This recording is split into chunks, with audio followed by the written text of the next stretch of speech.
যেই সাহাবীদেরকে বলা হয়েছে তোমরা বিয়ে করো, বিয়ে করলে চক্ষু নত হয়ে যাবে, লজ্জাস্থান হেফাজত হয়ে যাবে, এটা এমন একটা সময়ের কথা যেই সময়ে আমাদের মতন কোনো মহিলারা বেপরদা হয়ে ঘুরতো না। আপনি পুরো মদিনায় ঘুরে একটা মহিলার হাত দেখতে পাবেন এমনটাও পরিস্থিতি ছিল না।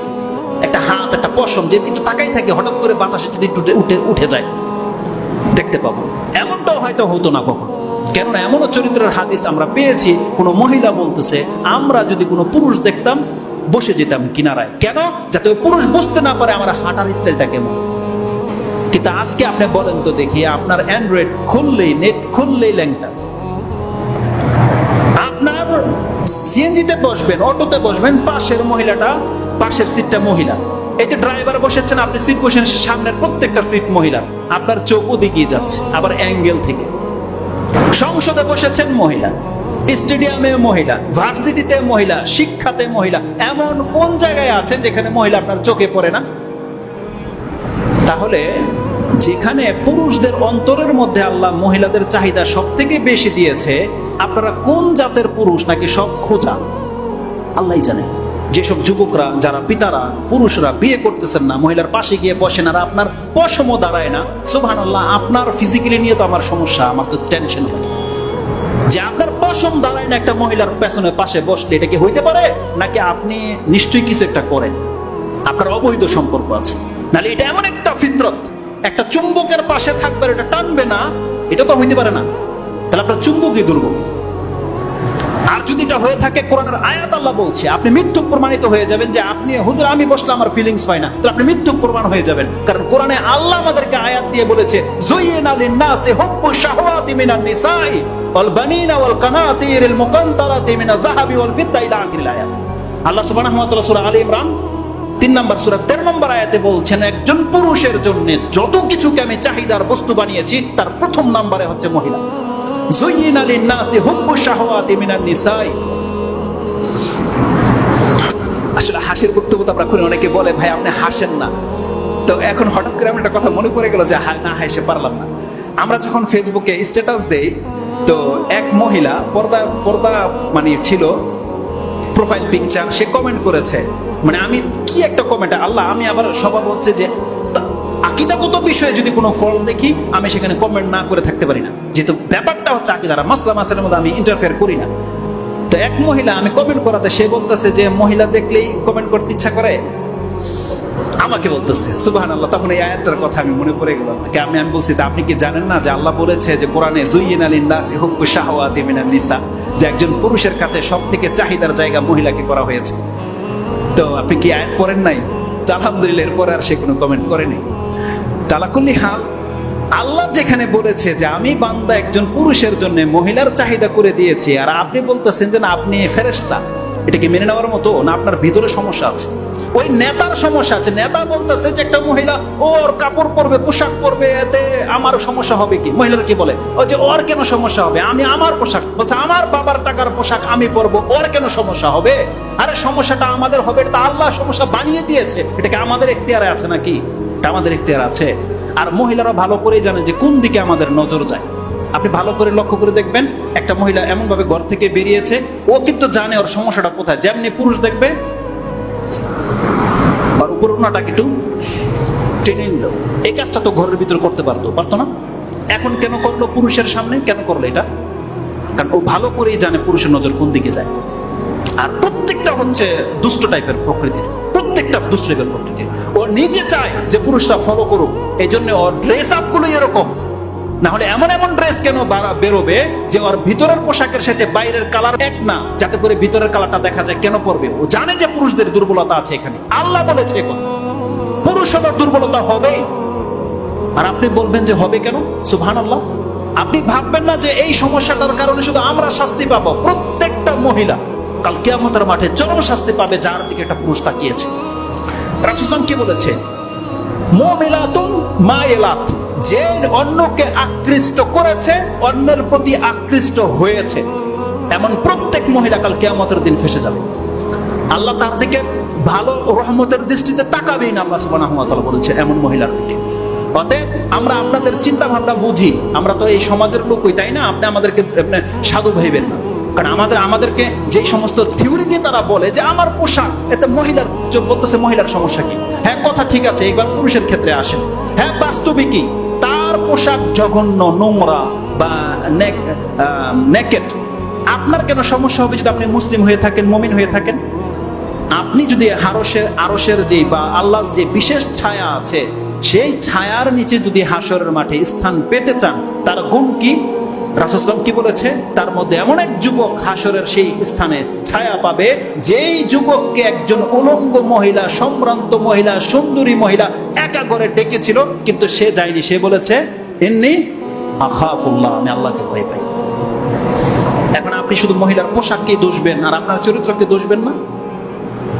আরে বলা হয়েছে এখানে যে একটা মহিলা ডাকে আর আল্লাহর বান্দা বলবে ইন্নী আখাফুল্লাহ, আর আমাদের চরিত্র কেউ ডাকতে হয় না, আপনি পেছনে পেছনে ছুটেন। কতটা অধঃপতনে নেমেছে আমরা! তাহলে একতরফায় শুধু কথা বললে চলবে না। তো রাসূলুল্লাহ সাল্লাল্লাহু আলাইহি সাল্লাম যেই যুগে এই হাদিসটা বলেছিল, যেই যুগে কোনো মহিলা ওপেনলি চলতো না, আর আপনি একটা মহিলার আকর্ষণীয় জিনিস দেখার পরে আপনি ঠিক থাকেন কি করে? আর আপনি বিয়ে করতেছেন না? আপনাকে সিয়াম রাখতো দেখি না, তো করেন কি আপনি? এটাকে দমে কিভাবে আপনার? রাসূল সাল্লাল্লাহু আলাইহি ওয়াসাল্লাম তো বলেছেন ফালাইহি বিসাওম, সেজন্য সিয়াম রাখে, ফাইন্নাহা ইউজাউন, এটা তাকে ফ্রিজার করে রেখে দেবে, খাসি করে রেখে দেবে সিয়াম রাখলে। তাহলে এটাও তো করেন না আপনি, আরো খান সব ফাস্ট ফুড। তাহলে আপনার হয়টা কি বুঝি না তো। যার ফলে কি হয় জানেন? এটাই তো আমরা দেখতে পাই এখন নেটে, স্কুল কলেজের মধ্যে যেগুলো হচ্ছে, ওই যে সংসদ ভবনের সাইডে যা হচ্ছে, ওই হেরা জিলে, হাতির জিলে যা হচ্ছে, এটা তো আমরা দেখতে পাই এখন কি হচ্ছে। হোটেলের ভিতরে যারা হোটেলের মালিক, যারা যে কাজটা করেছে, যে জঘন্য, বাংলাদেশে যে কত পর্দাসীন মা বোনেরা আছে সুবহানাল্লাহ, যারা হোটেলে খেতে যায়, আপনি ভদ্রলোক যে পর্দানিসীন মহিলাদের জন্য আপনি ডিম লাইট লাগিয়ে দিয়ে, ঘেরাও দিয়ে, বাউন্ডারি করে দিয়েছেন আপনার হোটেল চালানোর জন্য। আমরা তো বুঝি এইসব ভাউতাবাজি কাদের জন্য। কোন হুজুরের বউ আছে যে এই রকমের হোটেলের খাইতে নিয়ে যায় সন্ধ্যার পরে? কোন হুজুরের বউ, কোন পর্দানিসীন মহিলা যায় ওখানে? আপনি কাদের জন্য ব্যবস্থা করেছেন এটা তো আমরা বুঝি।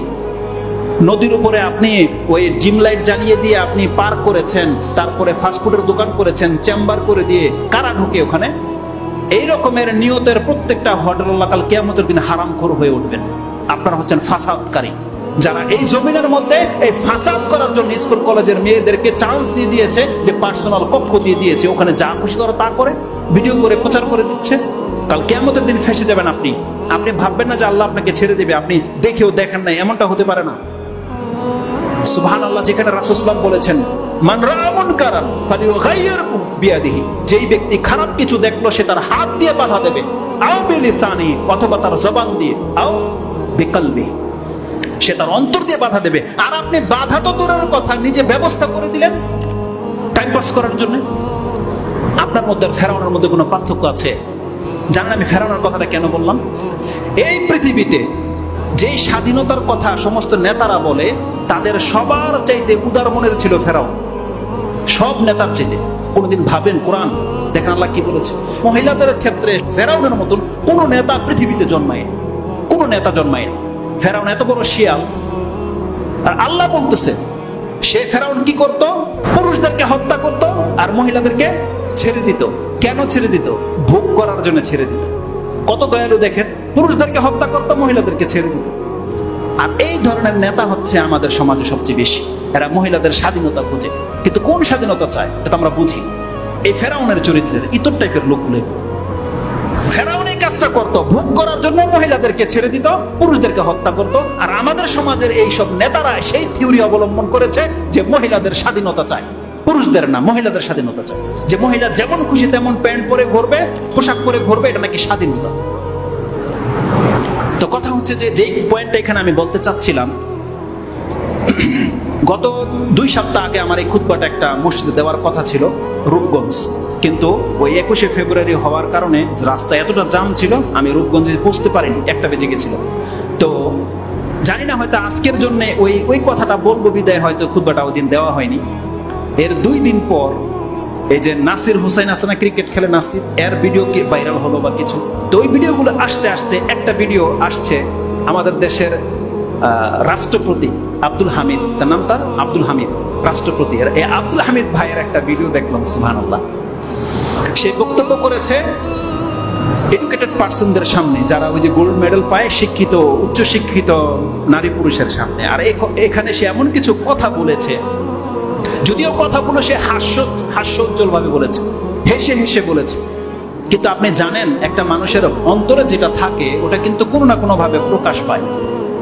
যে কথাটা আমি প্রকাশ করতে চাই, উনি যদি ওখানে দাঁড়িয়ে বলতে পারতো সমাজের সামনে যে আমার বিয়ের প্রয়োজন আছে, তাহলে কিন্তু সে সাকসেস। কিন্তু এটা তার বলতে পারে না, সে তো রাষ্ট্রপতি। সে এমন একটা কথা বলেছে সেখানে, সুবহানাল্লাহ, একটা ফিল্ম স্টার একটা নায়িকাকে নিয়ে কথা বলেছে। তা আমি সেই বক্তব্যটা শুনে হাসলাম কিছুক্ষণ, কিন্তু আমি আল্লাহর প্রশংসাও করেছি। তারপরে কেন যেন হাসতে হাসতে হঠাৎ করে চোখে পানি চলে আসলো। কেন পানি চলে আসে জানেন? ওই কথাটা বলবো। সেটা এই জন্য পানি চলে আসছে, হতে পারে এই কারণে পানি চলে আসছে। আমরা সবাই কিন্তু এই বয়সে পৌঁছাবো, আমরা যারা যুবক এখন আছি না, আমরা সবাই কিন্তু একদিন মরবো, আর আমরা সবাই কিন্তু বৃদ্ধ হব, তাই না? সুবহানাল্লাহ। এখন আমাদের অন্তরে মহিলাদের যে চাহিদাটা আছে, আল্লাহ না করুক যদি দাড়ি সাদা হয়ে যাওয়ার পরও সেই চাহিদাটা থেকে যায়, এটা জানেন এটার রেজাল্টটা কত মারাত্মক হবে? এটা কত বড় ফিতনা। আপনার জীবনের 60 বছরের ইবাদত সব ধূলিসাৎ হয়ে যাবে, 60 বছরের ইবাদত ধূলিসাৎ হয়ে যাবে, কলঙ্ক একটা বয়ে যাবে, মাওলানার জায়গায় লুচ্চা শব্দ লেগে যাবে। এটা কত বড় ফিতনা। তখন যাই না, ওই ফিলিংসটা এখন আর আসবে না, কিন্তু আমি অনেক অনেক কান্না পেয়েছে সেই সময়। আমি এখন আল্লাহর কাছে বলেছি, আল্লাহ এই ফিতনা থেকে তুমি আমাদেরকে মুক্ত করে রাখো, কারণ এটা হচ্ছে চরম ফিতনা। রাসূল সাল্লাল্লাহু আলাইহি ওয়াসাল্লাম কি বলেছেন? উসামা বিন যায়েদ রাদিয়াল্লাহু তাআলা এই হাদিসটাকে কোট করেছেন ইমাম বুখারী রাহিমাহুল্লাহ। তিনি তার নিকাহ কিতাবুল নিকার মধ্যে উল্লেখ করেছেন। তিনি বলেছেন, রাসূলুল্লাহ সাল্লাল্লাহু আলাইহি ওয়াসাল্লাম বলেছেন যে আমি আমার উম্মতের মাঝে মহিলাদের চেয়ে মা তারাতু বাদি ফিতনাতান আদাররার রিজালি মিনান নিসা, আমি আমার পরে আমার উম্মতের পুরুষদের জন্য মহিলাদের চাইতে বড় কোনো ফিতনা আমি দেখতে পাচ্ছি না। রাসূল বলছে যে আমি আমার পরে প্রত্যেক পুরুষের জন্য যে ফিতনাটা সবথেকে বড় দেখতে পাচ্ছি, সেটা হচ্ছে মিনান নিসা, মহিলা সংক্রান্ত ফিতনা।